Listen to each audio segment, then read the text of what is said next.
Cantonment బోర్డుకు ఏళ్ల తరబడి ఎన్నికలు నిర్వహించకుండా కేంద్రం ప్రజాస్వామ్యాన్ని కూనీ చేస్తుందన్నారు cantonment MLA Shri Ganesh.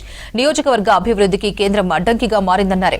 Cantonment బోర్డును రాష్ట్ర ప్రభుత్వం మున్సిపల్ కార్పొరేషన్లో విలీనం చేయాలంటూ రేపటి నుంచి కార్ఖానాలో నిరాహార దీక్ష చేపడుతున్నట్లు తెలిపారు. ఎమ్మెల్యే తన కార్యాలయంలో దీక్ష పోస్టర్ను ఆవిష్కరించారు. కంటోన్మెంట్ బోర్డును మున్సిపల్ కార్పొరేషన్లో విలీనం చేసేంత వరకు పోరాటం ఆగదని, అవసరమైతే ఢిల్లీ స్థాయిలో పోరాడతామని చెప్పారు.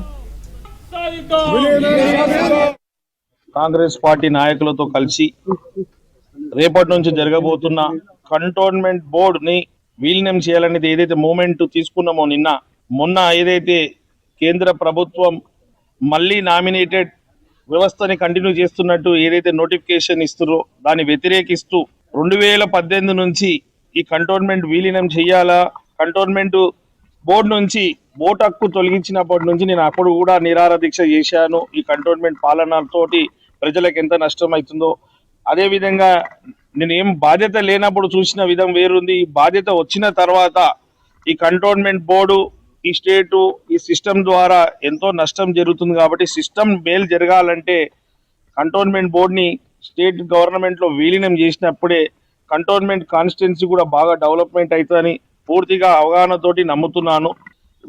వ్యవస్థను కంటిన్యూ చేయడం మేము వ్యతిరేకిస్తూ, ఈ వ్యవస్థని వ్యతిరేకిస్తూ ఖచ్చితంగా ఇది విలీనం చేసి కార్పొరేషన్ల 3-4 నెలల్లో ఎలక్షన్ అవుతుంది. కాబట్టి అదే మాదిరిగా కార్పొరేషన్ ఎలక్షన్ కావాలని మేము ఒత్తిడి పెట్టి వారు కూడా దిగి రావాలని కొనే ఈ ఒక డిమాండ్ మీద మేము రేపటి నుంచి నిరంతరం, రేపు ఫస్ట్ రోజు కాబట్టి 10 గంటల నుంచి నిరాహార దీక్ష స్టార్ట్ అవుతుంది, సాయంత్రం వరకు ఉంటుంది. అనేక సంవత్సరాల నుంచి బోర్డు ద్వారా మాకు నష్టం అవుతుంది.